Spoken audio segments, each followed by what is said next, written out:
Welcome to the ThunderCast, your Marshall Athletics podcast produced by the fans, for the fans, with your hosts, Russ Livingood and KD Hugnall. We're bringing you the thundering word on the thundering herd each and every week, so keep it right here.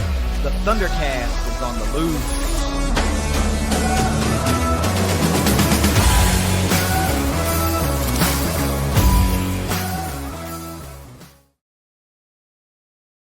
Thanks for downloading another episode of the ThunderCast. You can follow us on Twitter at ThunderCast_pod. You can also find us on Facebook and Instagram. You can listen to the ThunderCast anywhere you love to listen to your favorite podcast. We are on every major platform, and you can watch the ThunderCast on the ThunderCast YouTube channel. We are back this week because the transfer portal has officially closed. It did that a few days ago. We're still going to see people committing to the herd for the next few weeks, months, who knows, up until the start of the season. But we wanted to put a button on the transfer portal window this week and talk about who all we know for a fact was hit the portal out and who we know has hit the portal in up until this point. And, of course, there's some important dates that we're going to bring you up to speed on and some other things we're going to bring you up to speed on after we get a word from our sponsors at Leasure Oliver PLLC. If you've been hurt in a wreck, call the law firm of Leasure Oliver PLLC. Find them at 304carwreck.com. Russ, we got some interesting news about the portal itself and the way we thought it was structured, and kind of set us at ease a little bit, you know. And I want to get your reaction to that first of all, because this was news to us, even though the info was out there. We found the article and read a big rule change for 2026. So first of all, talk about the dates, bring everybody up to speed again on the dates and what is important as it relates to the herd. And then let's talk about that important rule change for this portal session in 2026. I don't know about moving forward, but for the one that just closed, this is a thing. So let's start there before we get into the ins and the outs. The portal is open from January 2nd to January 16th, which obviously has passed. And that was to enter the portal. Players do not have to find a team during that time. They have until they can enroll to be a full-time student at their new school, and during that time be eligible for whatever's going on that time. So we're on semesters here, but some people are on quads, some are on trimesters. Summer school you need for fall practice. And of course, to play in the games, you'd have to be a full-time student before the fall semester starts. So that has happened. One of the key dates just happened to coincide. January 16th, which was this Friday, which has already passed, was the final add drop date for Marshall University. So if someone wanted to be here, full-time student in the spring semester, to be able to practice in the spring, play in the spring game, they would have had to have already committed by that January 16th date to be a full-time student for the spring, as I understand it. Now, there are some commitments that have rolled in after that January 16th date. Here's what we don't know yet. Those guys could have committed on January 16th or before and just not made an official announcement on social media until today or yesterday or whatever. So we really won't know until spring ball starts who had officially beaten the deadline and enrolled full-time at Marshall University by January 16th. A lot of guys did, and Marshall was tweeting out like not only committed but also signed. And we've been keeping track of all that stuff at ThunderCast.Online with our transfer portal tracker. But until Marshall puts out that graphic that they are signed, we are just treating them as committed. So, but there have been a handful of guys that committed after that January 16th deadline. It's unknown at this point by us at the ThunderCast if they had already enrolled and will be able to participate in spring ball. Now, one huge rule change for 2026 has to do with graduate transfers. And all the way up until this was a rule change, grad transfers could hit the portal at any time because they already had their degree. They were not bound by the regular rules of regular players. Well, in 2026, in this 2-week window, grad transfers were bound by the same 2-week window to enter the transfer portal. So a lot of Herd fans were on the kind of edge of their seats thinking, hey, grad transfers can enter anytime. Will CDRW, for example, stay with Marshall? Zion Turner, will he stay with Marshall? Or will, some guys commit out of the portal, which makes them reevaluate their stance and maybe hit the portal? Well, they can't do that now. If they have not done it by January 16th, they can't do it. And so they should, by all intents and purposes, remain on Marshall's roster unless they just plan on sitting out a year. And I don't think that is in anybody's plan. But huge rule change, especially as it relates to the Herd here in 26.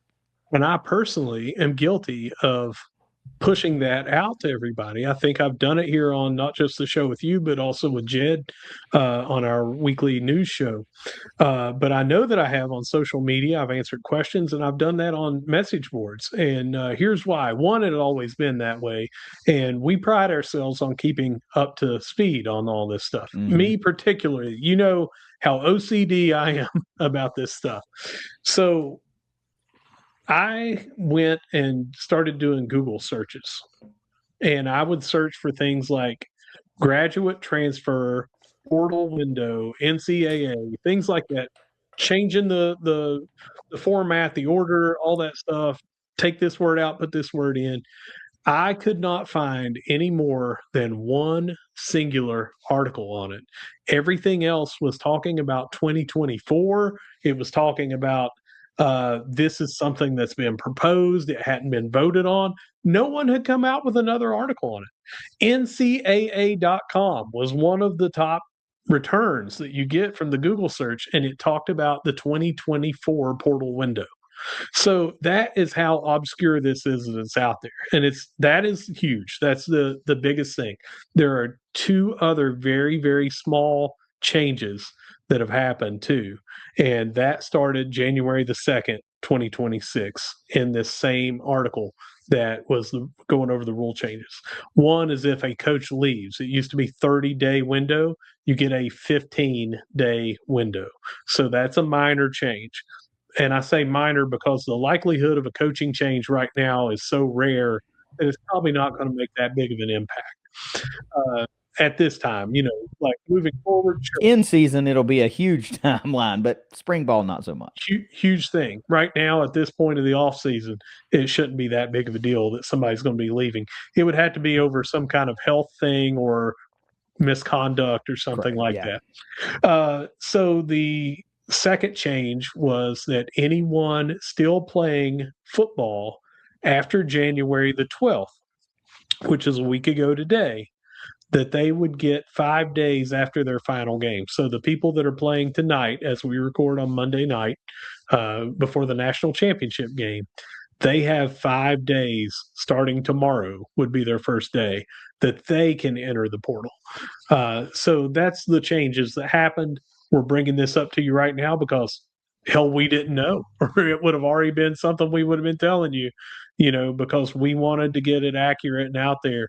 But no one is putting that out there because no one is finding that anywhere. I mean, you look for an article. If somebody watching or listening can find 5 articles and send them to me that states exactly what we just said about this starting January the 2nd, here's the new rule changes, I would almost give you money from my wallet because, brother, I looked and it's not out there.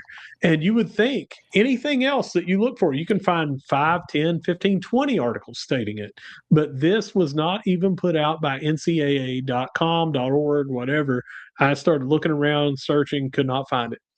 But it's that's a massive rule change, especially as it relates to grad transfers. Now, the window after a coach is fired, whatever, and the window after a team's last game affects such a small percentage of players that's almost inconsequential too. It's definitely inconsequential as it relates to the Herd, Right. Unless you're able to pull somebody from the portal that leaves one of those teams. But the grad transfer thing's big because our quarterbacks 1 and 2 have already got degrees, so they could have made the move at any time, and that keeps you kind of on the edge of your seat all through spring, all through summer. And, you don't want to get that 11th hour thing and go, great, we've been planning all off season to have XYZ players, and now they're grad transfers, so they're gone, at the last moment. We don't have to worry about that right now. And I don't think we're going to have to worry about a window opening because the head coach leaves. We should be in good shape. So now the biggest questions are who's going to trot out there for the first practice of spring football once the roster gets updated. That's when we're going to officially know, unless Marshall puts out something else, more signed by tweets or whatever, enrolled tweets, that we would have a better idea. So we're going to talk about the 3 big topics here on this episode: players that have announced their return, that were on the roster last year that are coming back, guys that have hit the portal since we did the last episode, and guys that have committed and signed to the Herd since we did our last transfer portal episode roughly 9 days ago. So let's get into that. And I think the best place to start, obviously, is any players that have announced their return that were on the roster last year. There was only one that did it since the last show, and that's tight end Tracy Stevens. I tweeted this when he announced his return, that he solidified the 1-2 punch at tight end for Marshall, because it'll be right back teaming up with Toby Payne once again. Tracy had himself a couple of good games from an offensive receiving standpoint there later in the season, but he really makes a big impact in the blocking game and in the run game that way. So having that extra returning starter, high contributor, however you want to classify him, back is only an asset, because up to this point, Russ, Marshall has not added any tight ends in the portal class. So to be able to retain your top 2 is, I guess, at that position group, a pretty big deal, because he's pretty important in the run blocking game, like I said, and the pass block game, like I said. Yeah, and 6'4", 245, had only 2 receptions last year. One went for a touchdown. The other one, if I'm remembering correctly, was a first down. So it was reliable when you needed him. He is definitely a weapon that we can use moving forward. You just had a first-team all-conference player that was a versatile weapon in front of him, was why he didn't see more. But you're one play away from needing him to come in and be your starter, maybe for the rest of the season, injury or anything like that. But he is definitely a weapon with his size and everything for blocking, but can also get out there and catch passes as well. Yeah. Anytime you can retain players that have been in the system. Tracy's been here for a number of years. This has got to be his 3rd or 4th year in the program. So it was nice to see him come back. I didn't really think that he was going to be leaving anyway, but you just never know in this day and age. And just never knowing is really what you can call the portal out portion of this episode, as we look at what happened from the last show to this show, because we had 3 guys that we could verify that made an announcement that entered the transfer portal. There may be more. And again, once we see the spring roster, or we see who trots out there the first couple of days of spring ball, and we're able to maybe pencil in our own roster type thing, we'll have obviously a better idea. But we found 3 guys that entered the transfer portal since the last show, and they were a few days apart from one another. But, we already knew that Lorcan Quinn had hit the portal. We talked about that. We talked about Nathan Totten hitting the portal and it being an all-new era of specialists in Marshall, at Marshall. Well, you can go ahead and add the 3rd member of the kicking triad, and that's your long snapper. Gavin Magorian has hit the portal. I didn't see that one coming. It looked like he may be staying, but he hit the portal on January 14th. And committed to Michigan really quickly after that. So I don't know the story behind that. We'll never know the story behind that, and I don't necessarily care to know the story behind that. It just seems odd when a guy you don't expect to hit the portal does, and then commits to a new school within hours or a day. So I've got thoughts on that, and it's speculation. Let's have it. And I think it's the same as Nathan Totten. We knew that Nathan Totten was already going to visit Virginia Tech, and he had not made his portal entry known.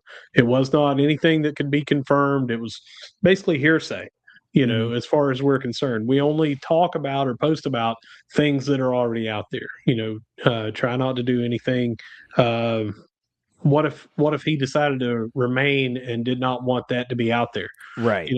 So he waited until he was committing to them and signing to announce that he went into the portal, and then it was immediate. So it could be the very same situation with Megorian, but it could have been the same thing with Daryl Sweeting. But they did announce and then immediately sign like within hours. And that's the sort of thing you see it happening at other schools too. People comment on it. There are people out there, there's agents, there's scouts, there's all kinds of things. And you can't say that it does not go on at all in NCAA football, that there are not people out there in players' ears, other players, agents, family members, whatever, saying, I've got this through a back channel. Here's this deal, And you know what? Look, I'm not terribly mad at the guys that are actually leaving and either feel like they're improving their situation, because let's face it, this guy was a starter here, and he was probably going to be a starter next year.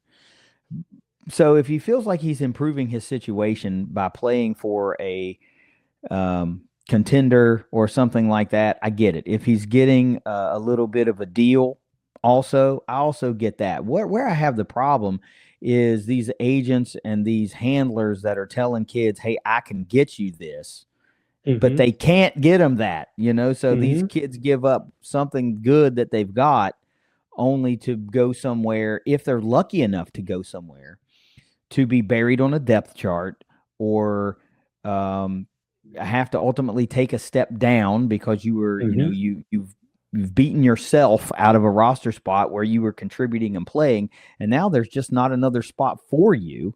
That's where I have the problem with it. And I do too. Too many of these kids get sold a bill of goods that is snake oil at the end of the day, because, and I said this and before, and I believe it, there's nothing wrong with betting on yourself, nothing at all.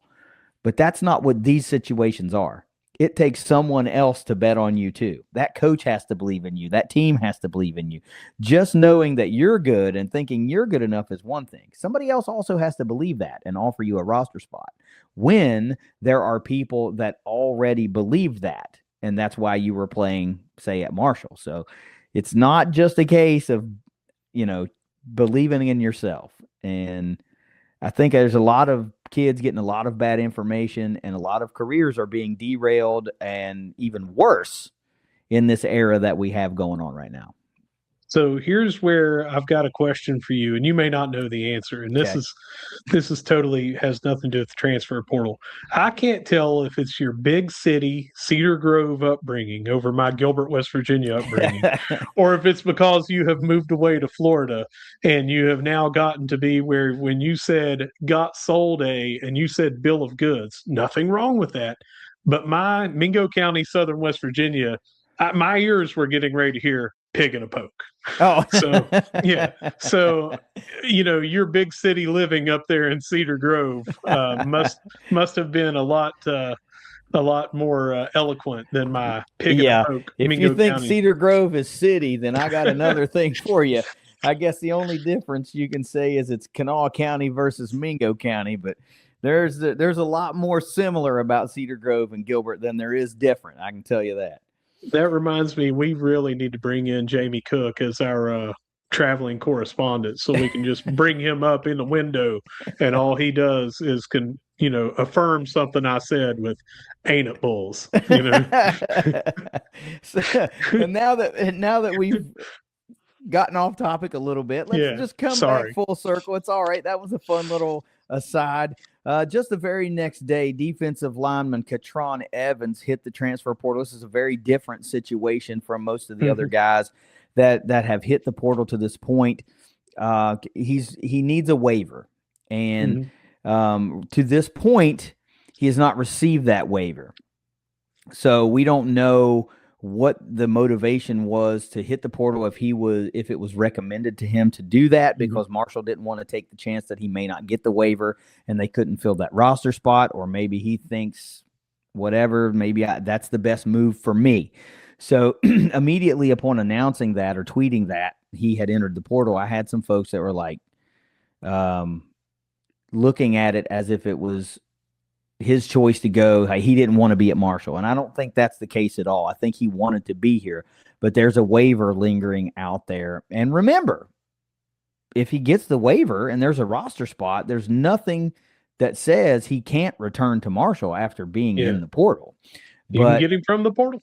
But that's kind of what's behind Katron hitting the portal. He needs that waiver for another year. It's not a definite. There's been no decision made on it. There's no timeline of when a decision will be made on it. And Marshall still has to fill out a roster. So you can deduce from that what you will. We do not have any inside info about how that whole situation went down. I'm just telling you this is the situation as it's presented. He needs a little help from the NCAA, and there's just no guarantee that will come or when that will come. So take that for what it's worth. I think fully Katron Evans wanted to remain at Marshall. Yeah, I think so too. I think that's almost confirmed, really, that he wanted to and was hoping to come back. Here's what I'm going to say. Has nothing to do with Katron. It has everything to do with the NCAA. If you're going to impose a January 2nd through 16th window that is on the teams and the players, that there is now an emergency alarm when it gets close to that 16th date, but you've got enrollment. If we're taking student athletes seriously as students first, it's not an athlete student, it's student first, then athlete. They should have this decision made before that portal window opens. And that benefits the school and it benefits the student. And above all, it benefits the student going to another school to further his education first before playing football. But it's ridiculous and a joke that the NCAA will say, here is TJ Finley. Yeah, give him a 9th year. Right. He's 17, 7 years, whatever it is. And you got that guy from Florida. I think he was in his 8th or 9th year, a tight end or something like that last year before. But you've got situations like that. And then you've got somebody that's like, hey, I only got to play in 4 games, but now you guys are saying you can play 9.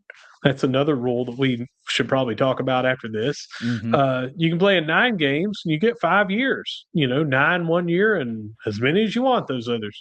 But then you've got a guy that was like, hey, I really was injured and I only got to play in 4.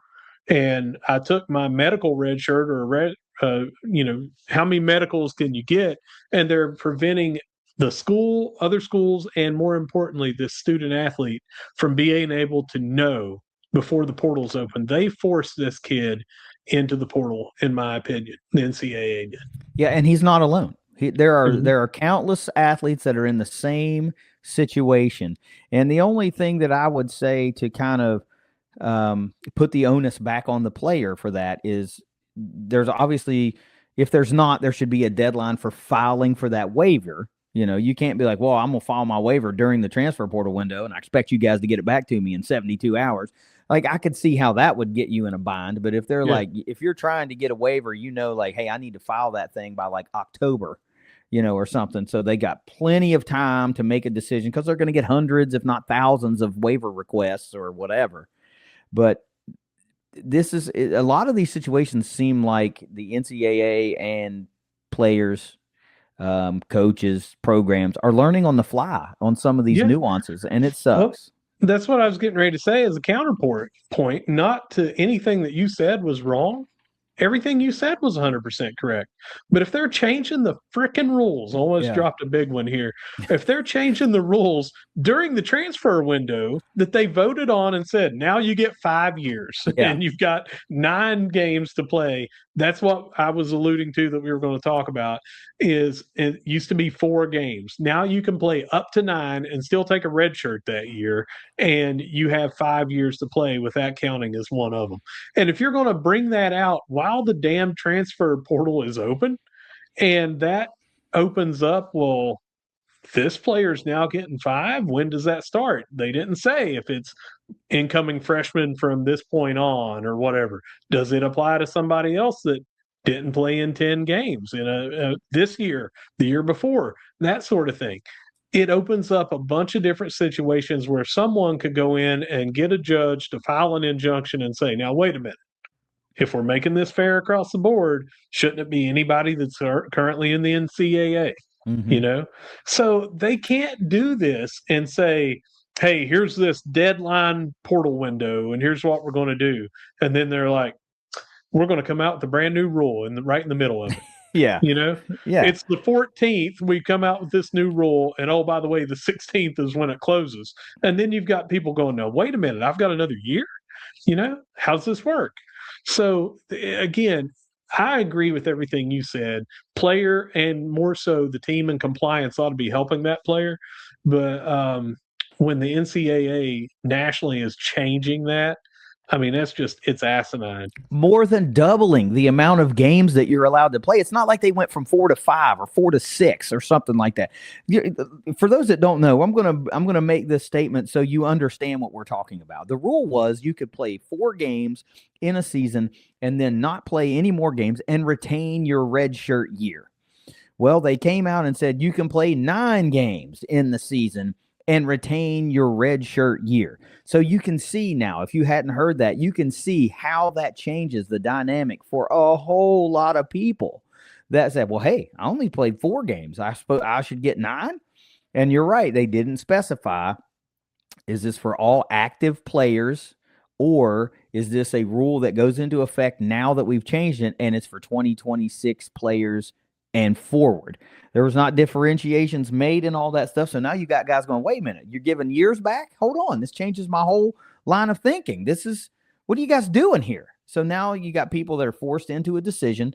They're being forced to potentially make a bad decision, but you can't fault any program for not being able to go. You can't choose with the unknown. You have to go with the known. So it's just a bad situation. But again, if Marshall, Kitron could find a new home if he gets the waiver. It could be a new home, or it could be right back at Marshall if he wants to return and there's a roster spot for him. It's just there's too many moving parts to speculate one way or the other. But the whole situation as a whole is just unfair to be put in that situation. The last and final portal out player that we saw came just the other day. It's defensive back A.D. Willis, more of a reserve defensive back for the Herd this year. Not surprising that you see a DB hit the portal because they went really heavy on the portal from DBs and safeties, and we're going to talk about all those guys in a minute. So the first week was pretty heavy, and the second week was not nearly as heavy. We thought we might see some guys. We saw a handful of guys, but nobody that I would consider that makes or breaks the roster. And again, I think the big deal was because the grad transfer rule came in. We didn't know about that. So we were sitting here thinking, like, we're going to lose a quarterback or 2 or, potentially other guys that are impact players. And we just were worrying for nothing. So let's talk about the portal in class. Do you have first of all, if you'll remember, last show we did, we got guys that committed while we were recording. So even though they fell in the second week of the portal, we're going to refresh you on those guys. And Russ, if you want to talk about those 4 guys that we found, 2 committed while we were recording, and there were rumors of 2 others. They hadn't been out there yet. And one, as soon as we ended the recording, within 3 minutes, you had texted me and said, we just got another one. So just in case, we don't want to leave anybody out. You got offensive lineman Jaquez Joyner from UCF, defensive end Keydell Painter from Virginia Union. We did talk about him during the show because I specifically compared him in size and build to Braden Ward. Defensive back Charles MacArthur's from Buffalo. That was one that had been rumored, and we just could not confirm it. And it happened right during the show, if I'm not mistaken. His teammate from Buffalo, defensive back Eddie Pleasant III, and then defensive lineman Mike Williams from UTSA. I think that he might have been the one that came in 3 minutes after we stopped recording. But anyway, there's those 5 that were on the 10th, and that covers you and brings you back up to date. Yeah, that was a big week, or a big day. I mean, it was cool that we were recording and had a couple guys, as we were recording.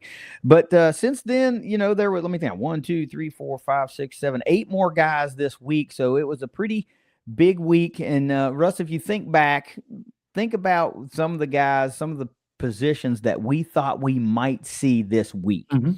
And some of those held true. Some of those I'm not sure that we did because I wasn't expecting to see some more offensive weapons come in the way that they did. But we did pick up a couple of more offensive weapons. We thought we would see heavy on defensive line. We did continue to see that. We thought we would see a couple of defensive backs. We did see that. So let's talk about what happened from after the 10th. After the 10th, Marshall brought in on the 13th safety Rente Hinton from NC State. So you get the familiarity with Tony Gibson. He's an upperclassman. He's either a senior or a grad transfer. I can't remember. He's one of the two. So you get that familiarity with a Tony Gibson defense. So that's nice. Then you get defensive lineman Simeon John Jr. from UVA Wise. Man, Marshall really dug deep and went and got some small school guys, man. This was pretty wild to get a defensive end from Virginia Union, and then another defensive lineman from UVA Wise. On the 15th was 2 big names, running back Jamarian Wilcox from the University of Kentucky and wide receiver Christian Hamilton from West Virginia, who came to West Virginia via UNC. So there's a kind of a teammate tie. With Chris Culliver. Yeah, with Chris Culliver. Culliver was actually trying to recruit Hamilton on social media, and I thought that was pretty cool. So Marshall ends up landing both of those guys. Then on the 17th, wide receiver Ahmad Edwards from Kentucky comes to the herd. This looks like more of a developmental type wide receiver. He was a walk-on at the University of Kentucky, big track guy in high school. So very, very, very speedy wide receiver. And then just yesterday, as we record today on the 19th, Marshall gets a commitment from a quarterback, and we were wondering if they would take a quarterback, and they did. They get Khalil Wilkins from West Virginia. He's an underclassman. I believe he was a freshman last year, made one start for the Mountaineers. There's some highlights out there, very dynamic, what you would imagine a quarterback coming to Marshall would be. True dual threat guy, big runner, big passer, lefty, definite developmental guy, but has started for the Mountaineers, started in Big 12 ball. So you know that if the injury bug really hits the quarterback room, you've got a guy, even though he's going to be a freshman, redshirt freshman or sophomore, however he's classified, that he's played. So you're not looking at somebody that has zero playing experience is going to have the deer in the headlights look. Yeah, and that's another question because the NCAA, because they're a horrible group, has not come out and said, he played in 6 games last year. Right. So is that his red shirt that he still gets it? Or is it because he's under the old rule and he played in more than 4, so he doesn't get it? That's one of the things that they just needed to come out. I don't know why they leave this stuff up to interpretation, but we don't know because they haven't said. So, and that's just a classification thing, right? Because he could still come to Marshall, not play in 9 games and redshirt this year, or play in 9 Right. games and redshirt this year, because that rolls into effect. So it doesn't really affect too much, other than guys that have, quote, exhausted eligibility that would give them a year back. But still, nice dual threat quarterback to work with Rod Smith in this herd offense. Then just today, we get a couple of more commitments, both on the defensive side of the ball. Again, we're recording on the 19th. Defensive back Braden Hall had been on a recruiting visit to the herd, and I said in the last show, it feels like if we can get him on campus, we're going to keep him on campus. Hall comes to us from Central Connecticut State, but he's kind of well-traveled. He's been around a little while. One time was with Coastal Carolina, so he's a former Sun Belt guy. The intriguing thing I saw about him when doing the stat dump on him was not only did he rack up 50-some tackles and a few impact plays, he also was a punt returner for the Blue Devils. 22 punt returns for a couple of 100 yards and a long of 49, so adds another element to this herd that he could possibly be utilized in a backup role, or maybe if he wins the role outright. And then finally, Terry Mabusi Azalea from Vanderbilt was a freshman last year on the Commodores roster. Got older brother, was an NFL player for the Ravens. A big guy, 6'2", like 330. So 336. Listed from Munich, Germany, but I wonder if Clayton, that's Georgia. kind of like I wonder if that's like a military thing, like born on a base in Germany or something like that, because you played high school ball in Georgia. So, just in nobody know. I didn't look. I didn't dive too deep into it, but so as we go by, let me get your reaction to the week that was. Where did Marshall hit hard? Where did Marshall still leave you wanting more? And I've got a couple of more questions after you give me those. Yeah, I love the size that we have done at defensive line, and I love that a lot. I love the defensive backs that we brought in as well, and that is partially on the 10th, that we just recapped those guys. But this week, we still brought in some good defensive backs. I love Braden Hall, the fact that he was the highest graded cornerback by PFF and PFSN and all those places, a cornerback in the conference that he was in, the Northeast Conference. He also led that conference with 10 pass deflections. Yes, it's playing at a lower level than what Marshall is, but players play.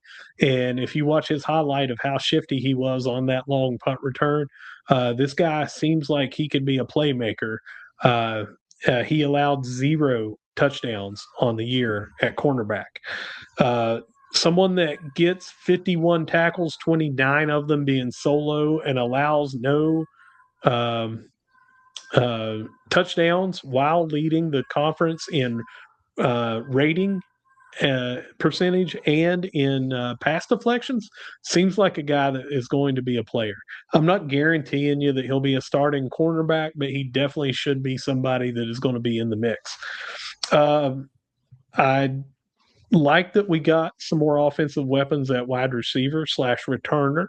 Our special teams continues to be there. I thought we were going to get another kicker. It seems like we have offers out to multiple, so that might be something that we're going to add in the spring for fall practice. And I would have liked to have seen another linebacker or two. But other than that, I thought they did really, really well in getting some key pieces in and some depth in. I'm with you. I would like to have seen an experienced specialist. Not that I don't have faith in who they bring in, but you just want competition, like stiff competition at that position. Especially, look how important Lorcan Quinn was to the success of Marshall last year. I mean, without that guy being able to bang through from 50 plus consistently, who knows what Marshall's overall record would have been. And it's just, they're important parts of the Totten and Quinn were uber important to the success of this team last year. And I just would have liked to have seen some more competition there. And we still might. They just won't be here for spring ball per se, or maybe they will be and they just haven't made an announcement about it yet. I would have liked to have seen with you another linebacker or two, but alas, it'll be they'll keep adding pieces to this roster until there's just no more roster spots left to add. But I feel okay with the way the trading of talent. I mean, there are some guys that I just don't think you're going to be able to replace one for one. You know what I mean? Like, it's going to be hard to find the next Boogie Trotter, but we went out and found Boogie Trotter last year. You know, it's going to be hard to go find the next Paul Hudson III, but we went out and found Paul Hudson III last year. So it's not like Marshall's in rarefied air and are in uncharted waters and trying to do things they've never done before. These are things we've done, and they did them just last year. So, I don't know. I feel pretty good. There are some places that I would like to see some more depth. There's some things that obviously I feel like we might have downgraded at a position for now. But I feel like there's some positions that we may have upgraded just because we were able to retain talent and put more pieces around them versus what we lost. So I did an overall by position of what is in and what is out at this point. 11, 12, 14, 16. So, or 17 really. By my count, there's 25 guys currently coming in on the portal class and 17 that are we've got listed on the portal out section. But it's really 16 because one is offensive lineman Peyton Ellis that retired from football. So 16 out, 25 in. That's a big difference. So there's got to be some guys somewhere that are making – I don't know. They're either we've missed them or something, but that's a big disparity of guys. Well, you had all the people that graduated and exhausted their eligibility, which we were senior heavy last year. That's true. So that plays a part in it. That's true. You also have. I'm guessing this is merely speculation, but it would shock me if there weren't 5 players that have just not put it out that they're in the portal. For sure. And I don't know why in this situation, unless they just said, well, hey, I'm going to go walk on somewhere else. Maybe they were a walk on here. We have a roster limit of 105, but only 85 for full scholarships. So there may have been someone on the scout team that just said, you know what, I'm not doing the social media thing. I'll be out there because here's the deal. I don't know if this is something that everyone's just like, well, duh. But coaches are not just going and saying, well, if I don't see them on Twitter or Instagram, I don't know. I've seen a screenshot from a coach. They have an actual portal that they can go in and you can sort them by name. You can sort them by school. You can sort them by years of eligibility. You can sort them by position and all that stuff. They have who is in the portal.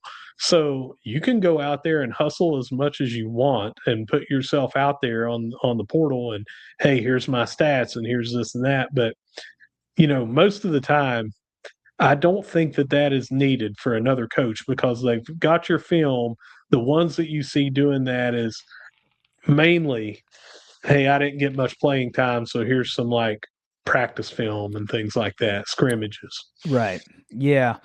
And some guys just don't play that game. They just don't want their business out there. That's right. So I can appreciate that too. There's a lot of my life that I don't want out there. The internet and the world gets enough behind what goes on with us just from us having conversations. So I was hoping that we could bona fide look at these lists and say, you know what, there's going to be a switch at defense. And I don't think we can do that because by the numbers, Marshall loses 6 defensive linemen to the transfer portal and currently has brought in 7. That's not as big enough of a disparity for me to go, oh, well, we're going to switch to a 4-3. We're going to do this. We're going to do something else. I can't say that right now. But if you go, I don't even know that you want to go position by position and say, well, it looks like on paper we may have upgraded. I don't think that's a fair thing to do. I think you do that if you want to get into those weeds at the end of a season and go, the 1 year newcomers from 2 years ago or a year ago kind of outperformed the 1 year guys this year. But that's not really a road I want to go down. No, but I tell you when we will do it is this summer for the position group breakdown, because you're going to ask me, hey, did the herd get better at that position? Yes, I will. I will ask you that, which is another bug in your ear for anybody that wants to be a sponsor of the show. That is one of the biggest, most looked forward to series by the listener base of the entire year is the position group breakdown series. It is undoubtedly a fan favorite. 12 episodes, I think. Something like that, yeah. Yeah, because you've got coaches in there, and you've got the season overall preview or whatever in there. So I think it comes out at 12 episodes. So anyone watching, listening, doesn't have to be you. It could be 5,000 of your best friends. Share that out there and let them know. And we'll talk. Maybe it works for them and it works for us. Yeah, man. I mean, there's always a small business or a business out there that's looking to get their name out there and reach a very targeted market of herd fans in Huntington, by and large, local Huntingtonian folks, Putnam County and Cabell County, Wayne County, Lawrence County in Ohio, and some places, in and the geographic area.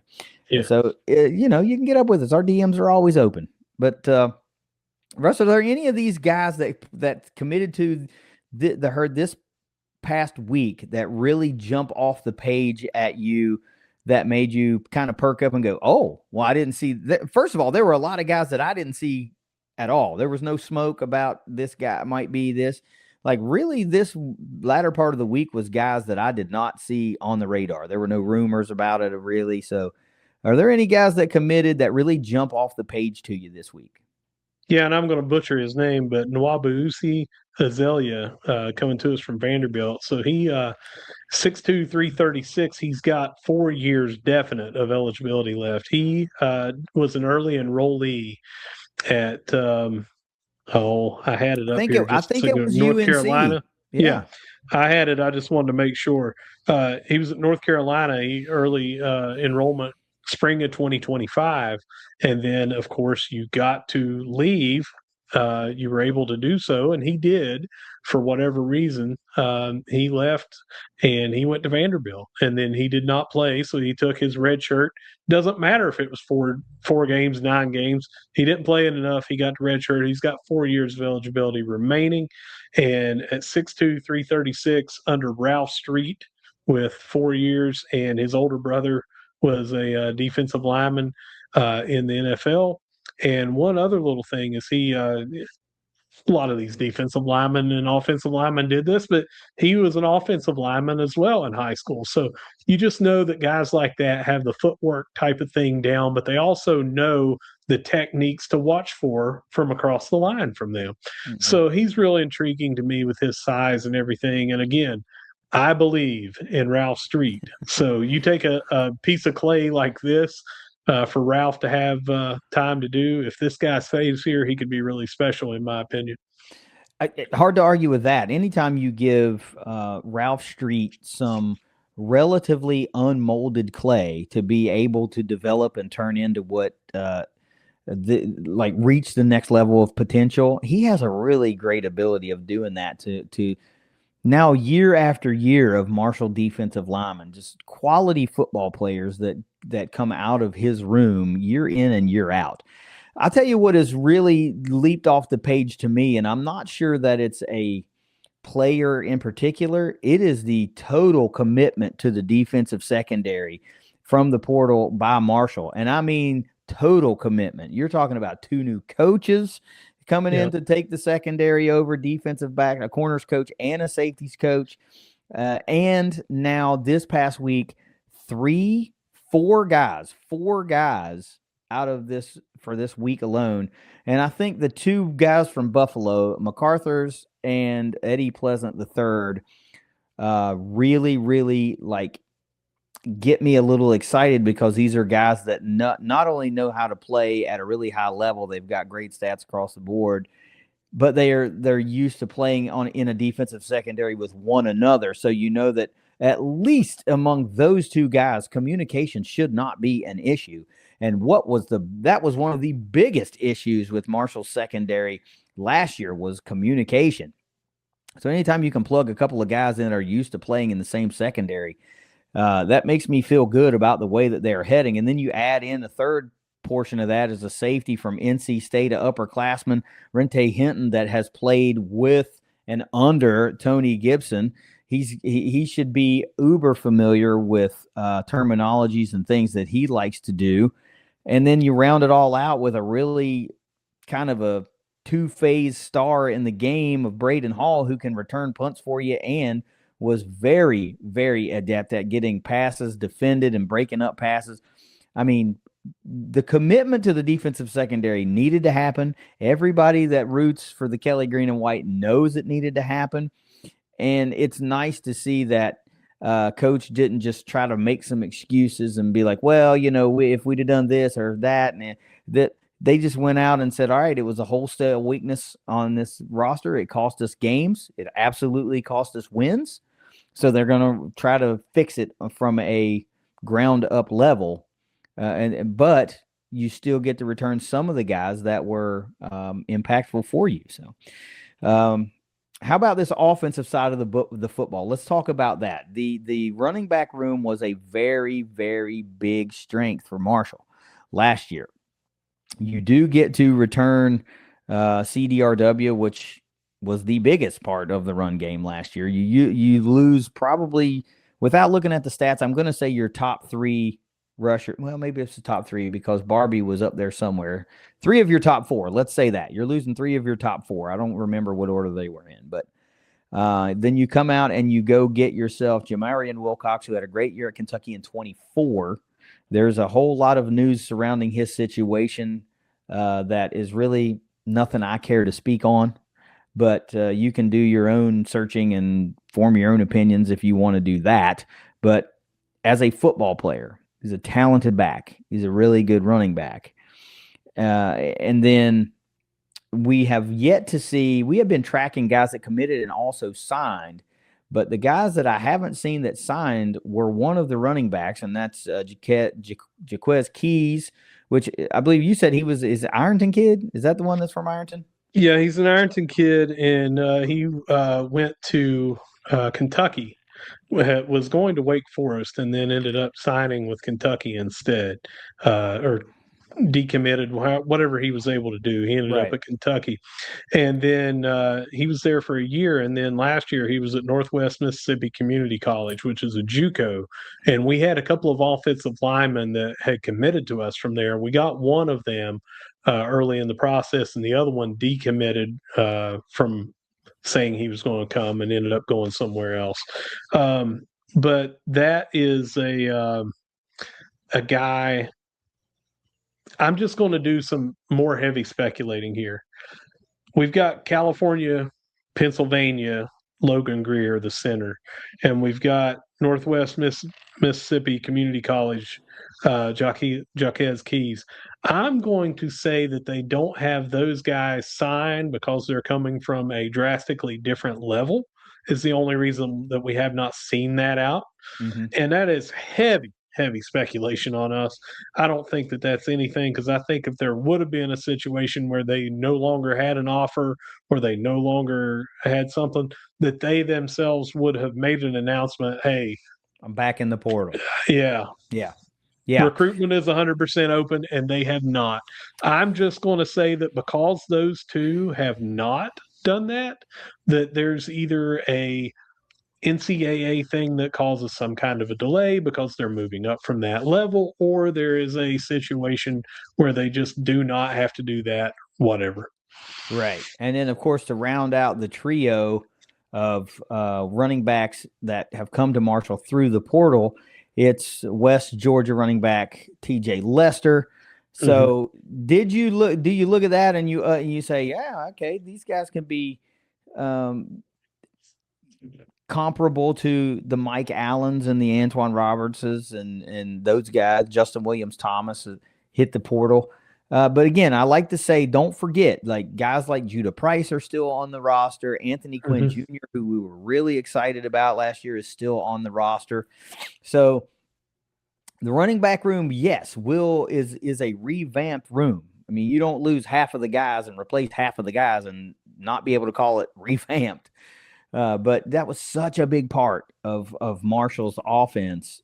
That's the one that you continually got to keep hitting home runs with guys that can rack up yardage for you. So I feel okay with the pieces they made out of the offensive line. Feels pretty good. Feels pretty good about the pieces that we've made so far on the defensive line. Linebacker's a little light for me. I'm with you. I'd like to see at least another guy or two to at least push for competition in spring ball. And we might see some announcements. You never know. But defensive back really leaps off the page for me as the one they committed to fixing the most. Anything you want to talk about before that we close this one out? Just a reminder to everybody out there, you are going to see a lot more players get added.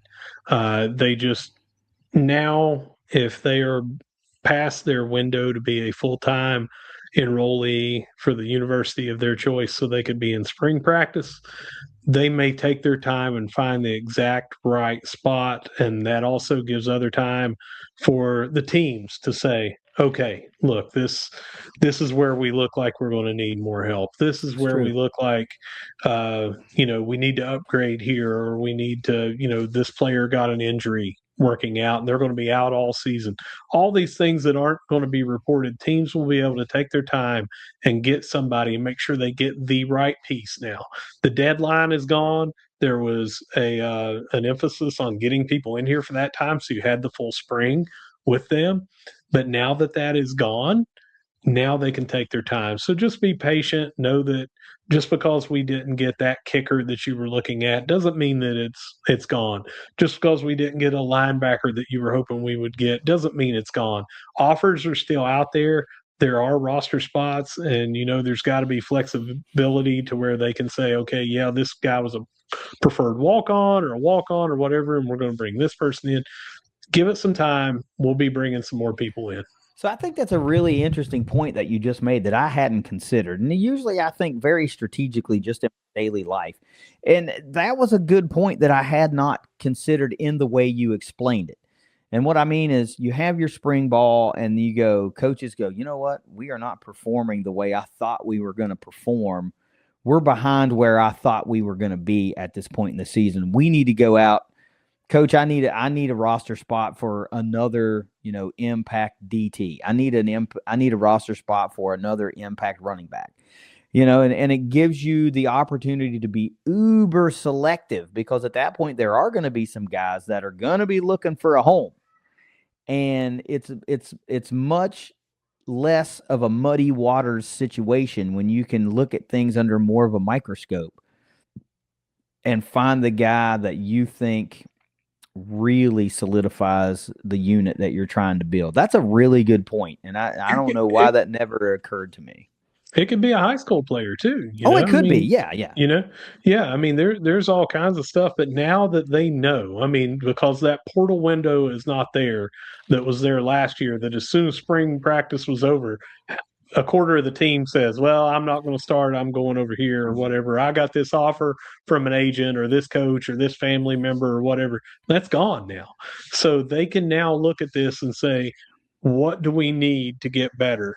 Because I'll just flat out say it. It was told to us, the season is over now, but it was told to us after the season, or me specifically, that it was kind of apparent that we might have troubles in the defensive backfield last year. It wasn't something that when the games hit, they were dumbfounded that this happened. They were like, hey, it's a group that you got to bring them in, be on the same page as far as coverage goes and everything. It wasn't that there wasn't talent there. Obviously, we had talent in that defensive backfield. It was a situation where the team did not, that defensive backfield team did not play at the level that we needed to win a couple of close games. Mhm. And so that was something that they knew. Well, now this year you can go in and say, hey, I'm seeing this in practice. I'm seeing this in these scrimmages. Guys, we need to solidify this. We need to make some changes here. So that's something that could be good from this. I hate the portal the way it is ruining college football, but it's here to stay. And at least now we know what this rule is, and we know that this rule will allow us to say they're not going to be leaving after this. So now we need to see how's this going to work. Yeah, Now, very, very true. You could still have somebody that did exactly what Sluka and Michael Allen did, is just shut it down and say, I'm going to sit the rest of the year out and keep my 1 year of eligibility. That can still happen. But if somebody does that in the spring or during the season, there's nothing you can do the way the NCAA has right now to prevent that. Yeah. But the way they have it right now, you at least know half your team's not going to hit the portal after your spring game. Yeah, but it opens a different can of worms, and this is a discussion for another episode because we're already closing in on an hour. But giving somebody 3/4 of the daggone season to play to retain a red shirt, that's a lot of games. So now you might have guys that go, you know what, I'm gonna play that 9th game and I'm gonna shut it down. And you're like, we're in the thick of it here, man. Like, you're a big part of what we do, and we're in the thick of it here. And I don't know. I don't know how some guys are able to lay their heads down at night to do that, knowing that you're going to leave your teammates hanging out to dry. And I also don't understand how those same teammates are like, I hear you, man. You do what's good for you. Like, what?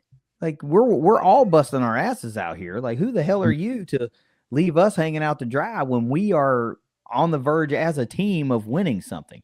That scenario will occur. I'm not saying it will happen at Marshall, but it will occur and somewhere in the country. And that is crazy to me that I could understand maybe going from 4 games to 5 games or maybe 6. You get half the season, but 9 games is a lot of games. Here's what makes the most sense for me. And again, this should be another show because I'd talk about it for an hour.